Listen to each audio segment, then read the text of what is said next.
ये है talks news network और आप देख रहे हैं पॉलिटॉक्स, राजनीति का कच्चा चिट्ठा। महाराष्ट्र में सरकार गठन को लेकर चल रहा सियासी घमासान का पटाक्षेप अब होता नजर आ रहा है। बुधवार को एनसीपी और कांग्रेस के नेताओं की दिल्ली स्थित शरद पवार के घर हुई बैठक के बाद दोनों दलों के नेताओं ने संयुक्त रूप से जल्द सरकार बनाने की घोषणा की है। सूत्रों के अनुसार महाराष्ट्र में श्रीलंका यानी शिवसेना, राष्ट्रीय कांग्रेस पार्टी और कांग्रेस सरकार का खाका तैयार हो गया है, जिसके तहत शिवसेना और एनसीपी को 2.5 साल की कमान मिलेगी।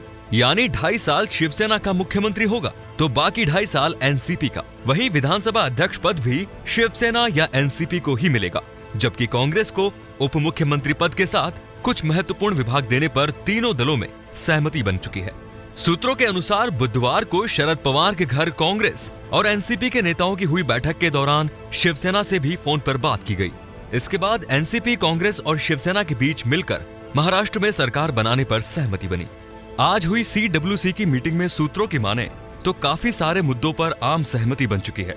सीडब्ल्यूसी की बैठक में तय हुआ है कि कांग्रेस अपनी विचारधारा से कोई समझौता नहीं करेगी।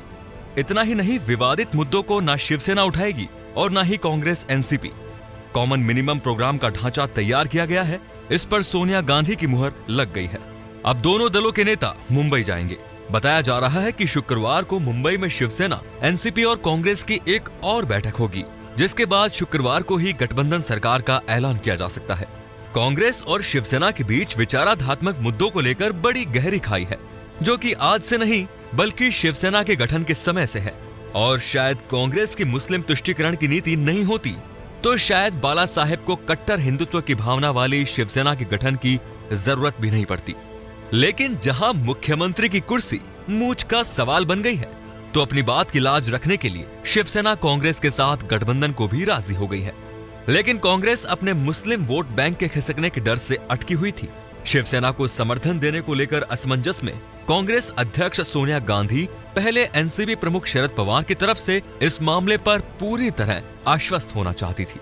सूत्रों की माने तो महाराष्ट्र के मुसलमानों की भी यही इच्छा है कि चाहे कांग्रेस शिवसेना को समर्थन दे, लेकिन किसी भी हाल में बीजेपी को दोबारा सत्ता पर आसीन न होने दे। इसके अलावा जब वैचारिक विरोधी शिवसेना को समर्थन देने की बात आई तो कांग्रेस अध्यक्ष सोनिया गांधी ने पार्टी के कई सीनियर नेताओं से लंबी मंत्रणा की। इस चर्चा में राजस्थान के मुख्यमंत्री अशोक गहलोत और कमलनाथ के साथ की गई बातचीत भी काफी कारगर रही। सूत्रों की माने तो इन दोनों नेताओं ने ही शिवसेना को समर्थन देने की वकालत की। दोनों नेताओं ने आलाकमान के सामने दलील दी कि महाराष्ट्र में अभी भी पार्टी चौथे नंबर पर आ चुकी है और आने वाले चुनाव में स्थिति और भी भयावह हो सकती है।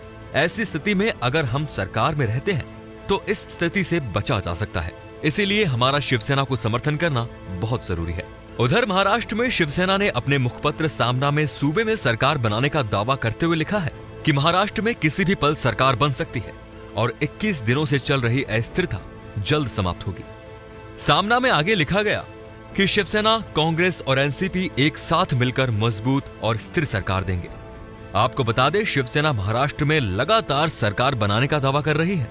वहीं शिवसेना नेता संजय राउत ने कहा कि आने वाले 2 से 5 दिनों में सभी प्रक्रिया पूरी हो जाएगी।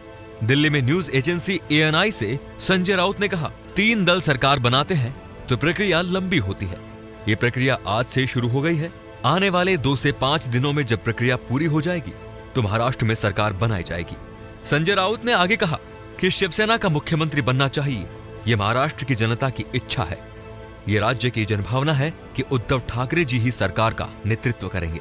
पॉलिटॉक्स ब्यूरो, महाराष्ट्र। ये है टॉक्स न्यूज नेटवर्क और आप देख रहे हैं पॉलिटॉक्स, राजनीति का कच्चा चिट्ठा।